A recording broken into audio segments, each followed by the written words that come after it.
Assalamualaikum warahmatullahi wabarakatuh. Apa kabar kalian? Semoga kalian baik-baik saja dan tetap diberikan kesehatan oleh Allah Subhanahu wa Ta'ala. Bantu channel kami dengan cara subscribe dan tekan tombol lonceng kalian. Terima kasih. Semoga kisah ini bermanfaat.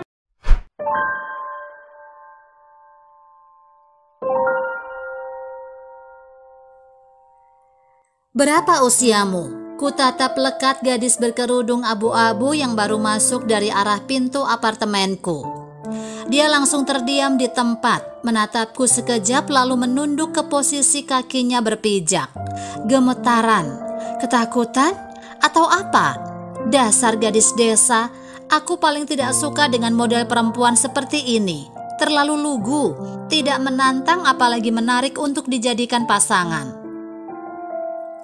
19, jawabnya gugup. Panggil aku Om atau Tuan, tegasku dengan suara yang kubuat mengerikan. Aku 10 tahun lebih tua darimu, kau lebih cocok jadi putriku, paham? Aku melempar puntung rokok yang baru selesai kusesap ke arah kakinya yang hanya beralas kaos kaki warna coklat. Dipadukan dengan jilbab dan pakaian longgar panjang abu-abu, begitu terlihat suram. Di mana letak menariknya perempuan seperti ini? Bahkan dia menggunakan penutup muka yang hanya memperlihatkan matanya.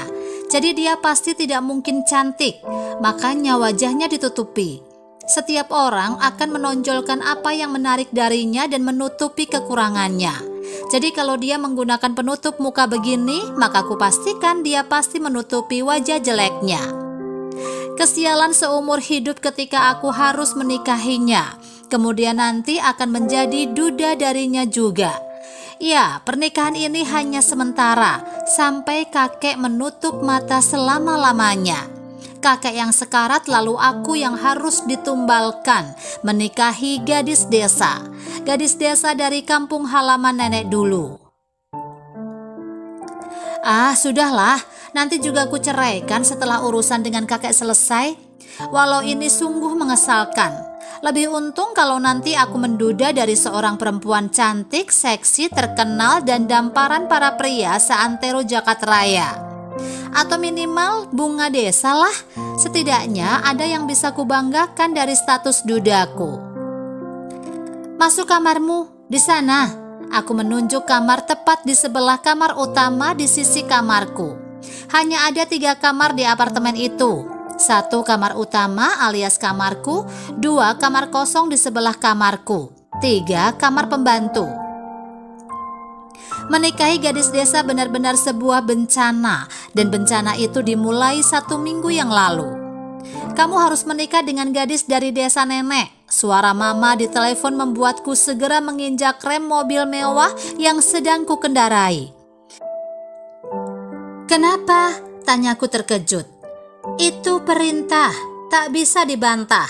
Kakek ingin salah satu cucunya menikah dari gadis yang sama dengan kampung halaman nenek. Mama bersuara resah tapi seperti tak bisa membantah dari seberang telepon sana. Dari desa, aku meyakinkan pendengaranku. Ya, dari desa. Kamu masih beruntung bisa memilih. Bukan kakek yang langsung menunjuk siapa. Pokoknya siapa saja yang kira-kira kamu suka, yang penting dari desa itu. Sebutkan namanya, kita segera lamar dia, Mama menegaskan. Untung apanya? Aku tidak mau, bantahku dengan suara menekan. Tidak bisa, ini permintaan kakek. Suara Mama tiba-tiba melemah, dia berusaha membujukku. Salah satu cucunya kan? Alvin saja, Alek, atau Rangga, kenapa harus aku? Kusebutkan nama-nama saudaraku yang seluruhnya laki-laki. Ya, aku 4 bersaudara, laki-laki semua. Alvin dan Alek itu bahkan kakakku, usianya lebih tua dariku. Rangga juga hanya terpaut usia 2 tahun di bawahku. Kami semua belum menikah, kenapa aku yang ditunjuk? Tidak bisa, Alvin dan Rangga sudah punya tunangan. Alek juga sudah punya gandengan. Tinggal kamu yang masih single, tolak Mama. Siapa bilang? Banyak yang antri untuk ku kencani, jawabku tak terima. Tapi tidak ada yang kamu seriusi kan? Sanggah Mama lagi. Itu karena aku terlalu pemilih, apalagi soal pendamping hidup. Mama tahu kan aku ini terlalu sempurna untuk perempuan biasa. Tampan, kaya, mapan, pintar. Apa yang kurang dariku? Bahkan dibanding Alvin, Alek, dan Rangga, aku yang paling kompeten kan? Maka dari itu aku tak bisa memilih kekasih sembarangan seperti mereka. Harus selevel, kataku dengan percaya diri. Dengan menarik nafas berat, aku kembali mengomel. Aku bisa saja menjalin hubungan dengan salah satu model tercantik di negeri ini. Detik ini juga. Terlambat, kakek sudah memutuskan. Kamu harus menikah dengan salah satu gadis dari desa itu. Mama masih tak mau kalah. Tidak ada gadis desa yang selevel denganku. Seperti langit dan bumi. Aku tidak sudi. Ini soal masa depan. Bukan seperti membeli kucing di dalam karung, bantahku. Tidak ada bantahan, Fabian. Kakek sudah memutuskan dan tak ada yang bisa membantah. Mama hanya menyampaikan, kamu tahu konsekuensi membantah perintah kakek? Apalagi ini permintaan terakhirnya. Lalu sambungan telepon itu terputus, seiring dengan aku yang segera memukul kemudi kencang-kencang. Naasnya tidak ada pilihan lain ketika kakek sudah memutuskan sesuatu. Tidak ada bantahan atas perintah dan tidak ada negosiasi atas apa yang dia ingini. Ancamannya selalu dikeluarkan dari keluarga Wijarnarko. Didepak dari keluarga konglomerat ini, mau dikemanakan mukaku dan dinasabkan kemana garis keturunanku. Tapi permintaan tersebut benar-benar gila, bukan? Menikah adalah salah satu hal terpenting dalam kehidupan, apalagi untuk tipeku yang sangat memilih-milih pasangan. Makanya tak mudah mengumbar kemesraan, apalagi sekedar pesona murahan pada para wanita yang memujaku dengan sekali kedipan mata. Sekedar mendengar nama Fabian Wijanarko, tergelepar tak berdaya mereka karena pesona dan kekayaan yang tak ada habisnya. Mobilku membelah perkebunan teh menuju desa yang ditunjukkan kakek, sendirian, mencari gadis desa yang akan segera dilamar keluarga Wijanarko, calon wanita yang akan kunikahi. Sekali lagi, Mama menegaskan seolah keberuntungan aku boleh memilih gadis desa terbaik yang akan kunikahi. Keberuntungan apa? Tetap saja ini namanya nasib sial. Tahu begini, pekan lalu lebih baik ku terima saja Diva, artis seksi papan atas yang melamarku duluan itu.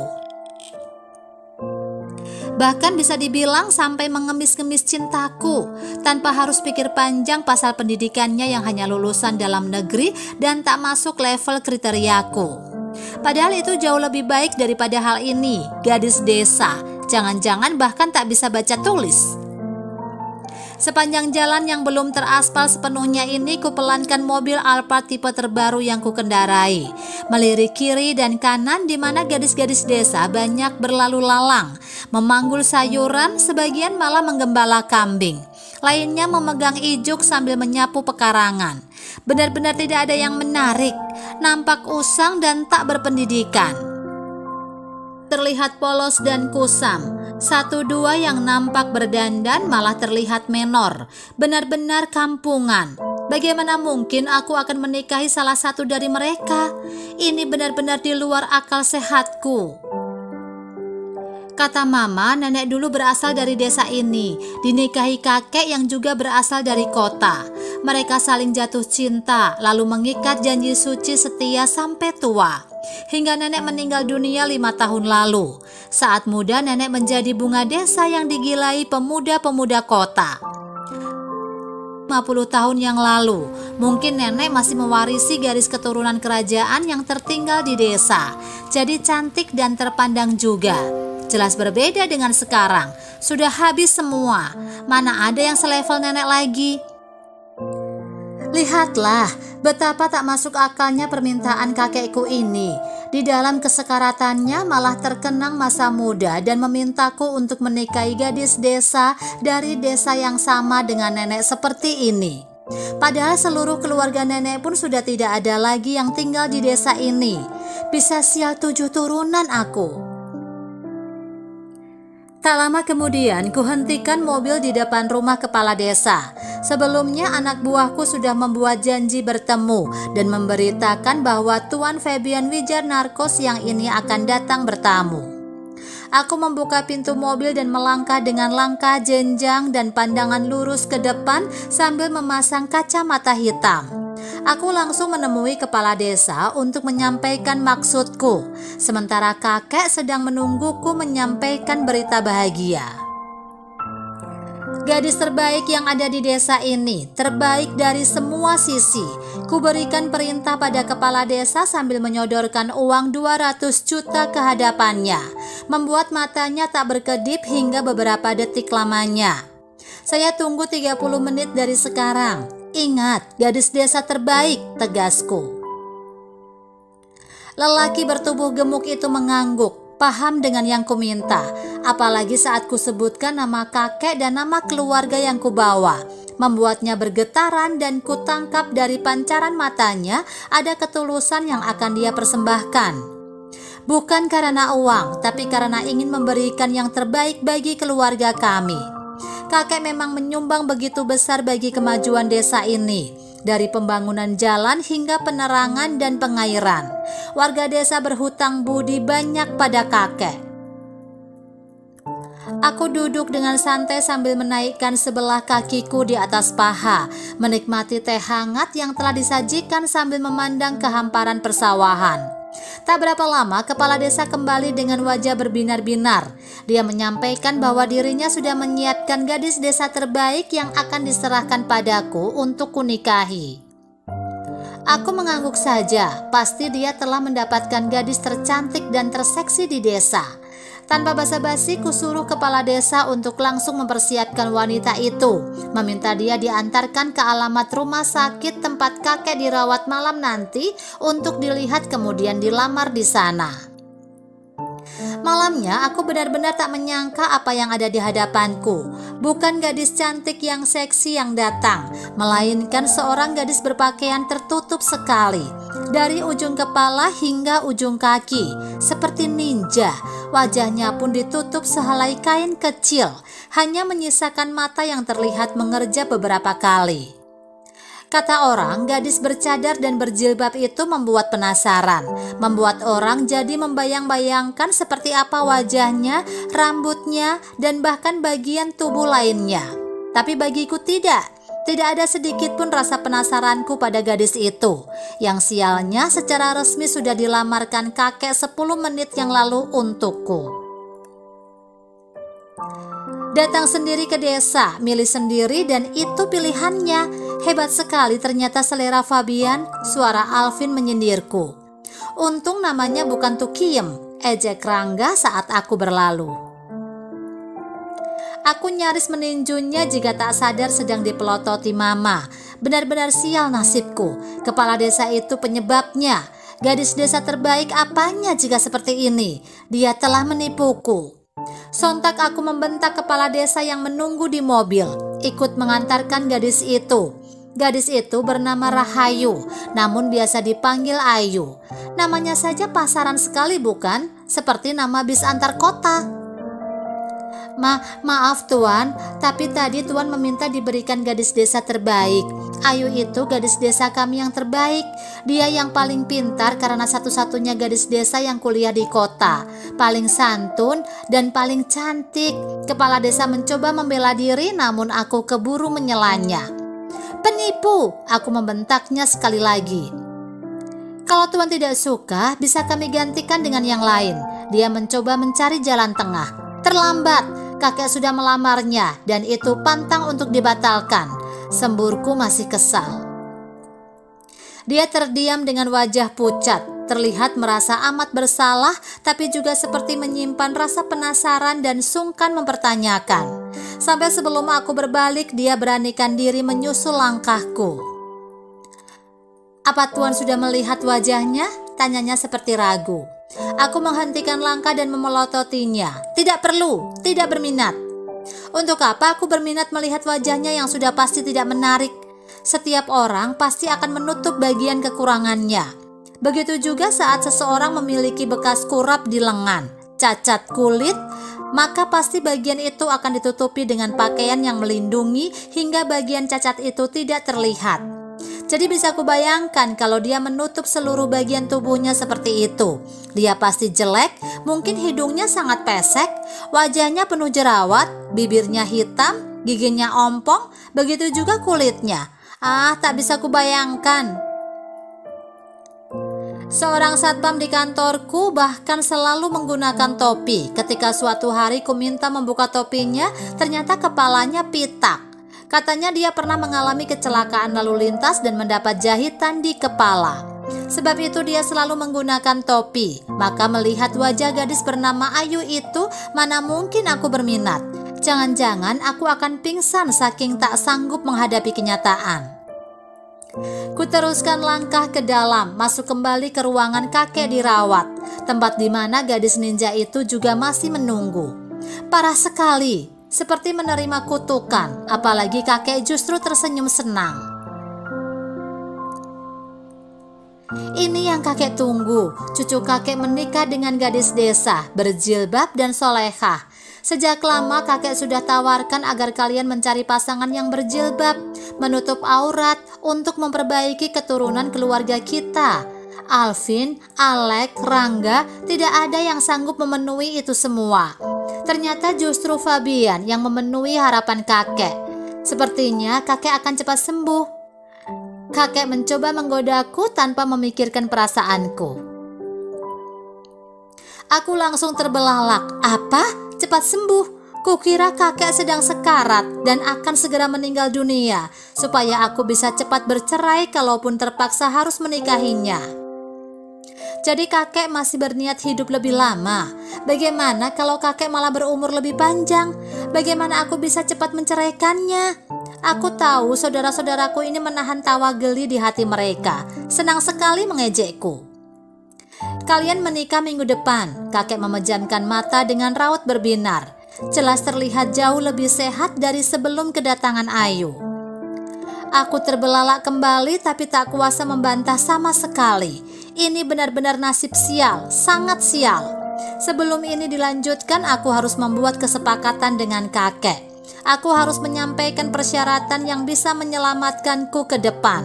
Saat semua orang sudah berpamitan, aku masih duduk diam di sisi kakek. Hanya kami berdua. Ada apa, Fabian? Kakek melirikku dengan pandangan datar seakan menangkap kejanggalan.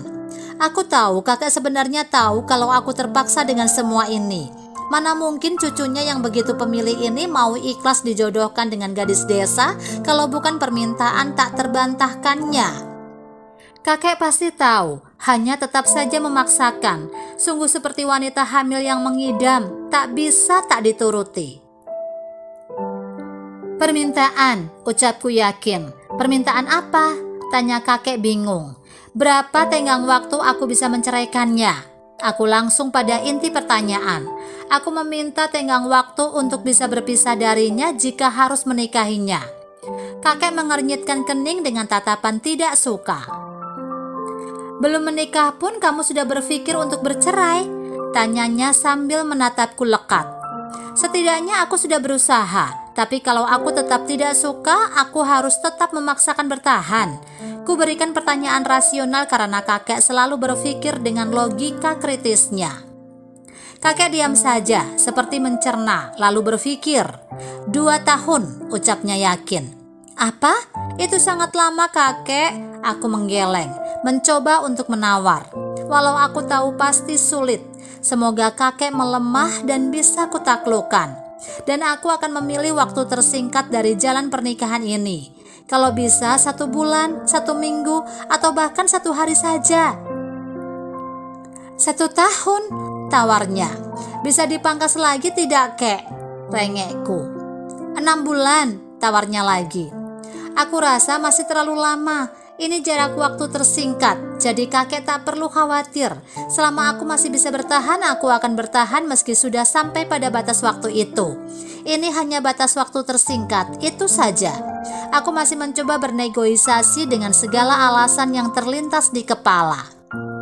3 bulan, tidak ada lagi tawar-menawar. Minimal 3 bulan kalian menikah. hidup bersama, tinggal bersama, baru boleh mengeluarkan wacana perceraian. Kali ini kakek menjawab dengan tegas. Aku pun terpaksa menyetujuinya. Kuharap waktu berjalan lambat, tapi ternyata justru berjalan begitu cepat. 1 minggu berlalu sangat singkat dan pernikahan pun harus dilaksanakan. Aku tak bisa bernegosiasi lagi dengan kakek, apalagi merengek. Jadi mau tidak mau aku harus mengikuti permintaannya. Dengan kebahagiaan kakek, tatapan mengejek semua saudaraku, keprihatinan mama dan papa, dan aku yang paling tersiksa dengan semua kenyataan ini. Untung saja waktu yang singkat tak membuat pesta pernikahan harus dilaksanakan besar-besaran. Meski tetap saja membuatku harus mereguk rasa malu dari pertanyaan tamu-tamu yang datang. Terkhusus soal si gadis ninja itu.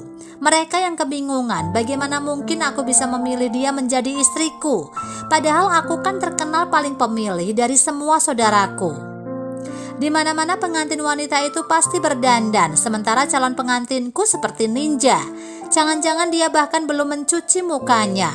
Padahal ini hari pernikahan di mana kecantikan mempelai perempuan harusnya jadi perhatian dan tontonan. Dia gadis ninja, dan berita hebohnya dia sudah sah menjadi istriku sekarang. Malam pertama pun tiba. Aku sama sekali tidak berniat mengajaknya mengobrol, apalagi melakukan kegiatan pengantin baru pada umumnya. Aku takut jatuh pingsan begitu melihat wajah di balik cadarnya. Jadi aku memutuskan untuk mandi dan segera tidur. Namun sebelum itu tiba-tiba dia mengajakku sholat berjamaah. Tapi tentu saja aku tolak. Siapa dia berani menyuruhku ibadah? Itu kan hal bersifat pribadi. Tapi alangkah terkejutnya ketika aku mendapati dirinya selepas sholat isya. Pikiran yang selama ini memenuhi kepalaku tiba-tiba sirna. Ternyata gadis ninja yang selama ini aku remehkan memiliki wajah bak bidadari. Sungguh kecantikan sempurna yang belum pernah aku lihat sebelumnya. Apa ini? Apakah aku sedang bermimpi? Tapi kenapa mimpinya jelas sekali? Kucubit pipi kiriku untuk memastikan bahwa aku sedang bermimpi atau tidak. Ternyata ini bukan mimpi. Bidadari itu betulan gadis ninja yang selalu kuremehkan. Apakah benar kata mama bahwa aku memang beruntung? Aku mendapatkan istri pintar, solehah, bersuara lembut, bahkan berparas secantik bidadari. Apakah ini yang dinamakan kejatuhan durian runtuh? Dari cerita ini kita bisa belajar bahwa jangan menilai sesuatu dari luarnya saja, apalagi didasari oleh pemikiran yang tidak berdasar. Karena sesuatu yang kita pikirkan belum tentu sesuai dengan kenyataannya. Jadi lebih baik kenali lebih dalam, barulah bisa memberi penilaian yang akurat. Bagaimana menurut kalian? Tulis pendapat kalian di kolom komentar ya. Wassalamualaikum warahmatullahi wabarakatuh.